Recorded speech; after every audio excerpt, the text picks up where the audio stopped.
শিবাসবাবু যখন মহাপ্রভু সংকীর্তন করছে, হ্যাঁ, শিবাসের ছোট্ট ছেলে 5 বছরের সে গোপাল, হ্যাঁ, এটুকু জ্বর জ্বর এত জ্বর এত জ্বর, সে সবাই বুঝতে পারছে আর থাকবে না।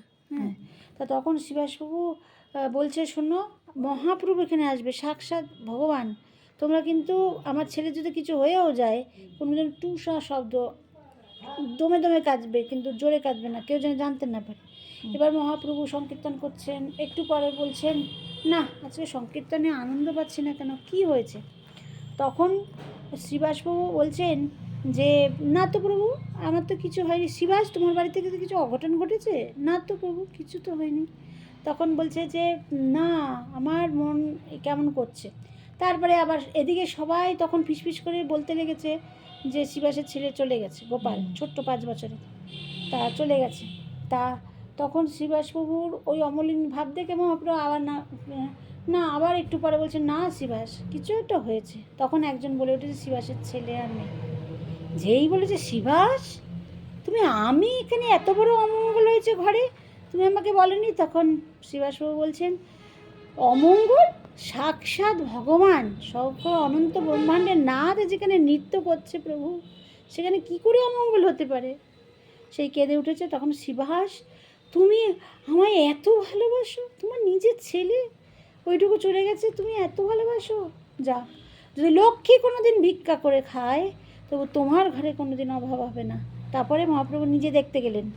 তখন ওই গোপাল নাম ছিল, গোপাল, গোপাল মাথায় হাত দিল, গোপাল। তখন গোপাল উঠল মৃত্যুর থেকে। প্রভু বলছে, তুমি কোথায় যাচ্ছ?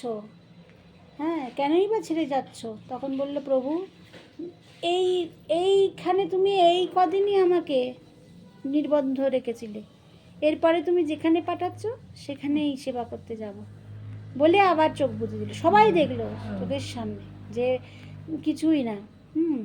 তাকে অন্য জায়গায় ভগবান এই দেহ থেকে আরেক দেহে পাঠায়, ভগবানের কাছে এটা কিছুই না, কিন্তু আমাদের কাছে আমরা দেখতে পাই না বলে কষ্ট। তারপরে সেই শিবাসের ছেলেকে নিয়ে মহাপ্রভু গঙ্গা তীরে গিয়ে সেই করলো। তাই আমরা যাই করি না কেন, ভগবানের যে নামটা, এটা করবে। আর কেন হলো তিনিই জানেন। হ্যাঁ, এই যে আমার যে রোগ, সবাই কত হাঁটে, আমি হাঁটতে পারি না, কষ্ট কেন হয়? হ্যাঁ, তাও তো তোমাদের মতো মাসি পেয়েছি, বা মা বাবার মতো সন্তান পেয়েছি।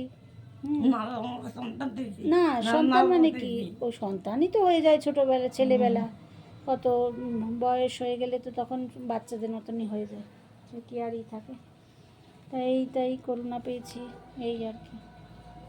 তাই দুঃখ করবে না কখনো। হরি নামটা করবে। হ্যাঁ, আর কোনো রাখবে না মনে। হ্যাঁ, লতিকাকে নিজের মেয়ের মতন দেখবে। হ্যাঁ, দাদাকে তো তুমি রাখোই।